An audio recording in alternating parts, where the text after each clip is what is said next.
Edifice of Trust podcast is a thoughtful discussion of today's current events from the perspective of America's founding principles. Welcome. From heart-pumping music to head-thumping commentary. The real message of welfare. Welfare benefits without work requirement. Child welfare benefits without any responsibility. Universal basic income and other forms of income redistribution have a clear message for the recipients. You're incapable of taking care of yourself. You're worthless. You're pathetic. These transfer payments are telling the recipients that they need a progressive intellectual elite to take care of them, to take money from productive workers and give it to unproductive people. They can't be called workers. Or to create money out of thin air, called modern monetary theory by progressives, that can give them the goods and services that others must work for. The same is true for anti-racism. Anti-racism seeks to take money and wealth from some people based on their ethnicity, basically whites, Asians, and also Jews, and give it to other ethnicities, basically blacks and browns. This message is also clear. Blacks and browns are inferior to whites, Asians, and Jews, and cannot cope in a society based on merit. We can call this concept post-critical race theory, or my favorite, postmodernism. Postmodernism and its offspring, critical theory and critical race theory, analyzes the world in terms of power, those that hold it and those that are subjugated by it. Karl Marx looked at the power distribution of the world and claimed that the capitalists held the power and that the workers, the proletariat, were oppressed by the power of the capitalists. This Marxist dialectic began to fall apart as the middle class grew and workers prospered. Critical theory redefined the dialectic by dividing the world between oppressors and the oppressed, while critical race theory identified the oppressors by race, basically whites, and the oppressed as everybody else, except for maybe Asians and Jews who have done pretty well under white oppression, and don't forget the Jamaicans, African immigrants, and others who have prospered in America. And also don't forget the millions of people clambering illegally across our border who are trying to escape real oppression. It is ironic that people who believe that they are part of the fight against white or capitalist oppressors are subjugating themselves to the power of progressive elites and academics, who are mostly white. These elites are trying to maneuver themselves into permanent power in government, private associations, and corporate C-suites. This will become the third incarnation of critical theory, where power is held by progressive elites and the oppressed are dependent on the elites for sustenance and shelter as they become progressively less well educated, progressively less capable of holding a job, and progressively more estranged from family support systems. I was recently watching CBS News Sunday Morning, which featured an episode describing the travails of single mothers with the child welfare system. The community activists that were interviewed on the show complained that the system was broken and needed to be completely revamped. The single mothers featured in the article complained that the child welfare system had taken their children from them because of various circumstances beyond their control. Meanwhile, they continued to have more babies. They were poorly educated and had difficulty holding a job because they could not afford childcare with the minimum wage jobs they qualified for. There was not a father in sight, nor even a grandfather. There was one grandmother. These poor women had absolutely no agency over their own lives. They needed a new welfare system because they had no ability to shape their own future.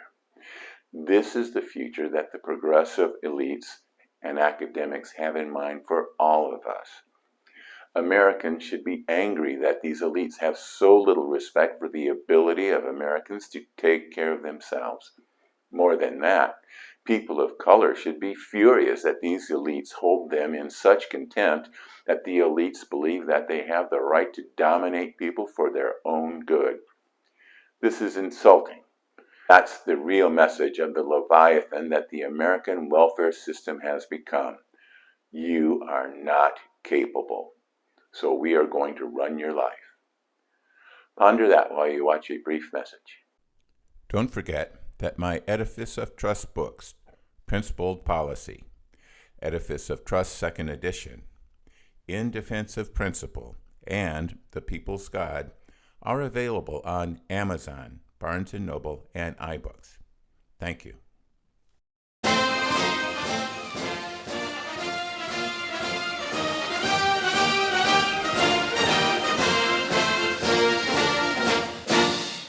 Welcome back.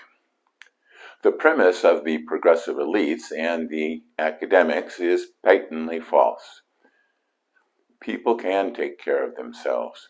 Charter schools that serve minority communities have graduated students with excellent education and admission to numerous colleges and universities. The poverty rate for married black couples is about the same as that for whites.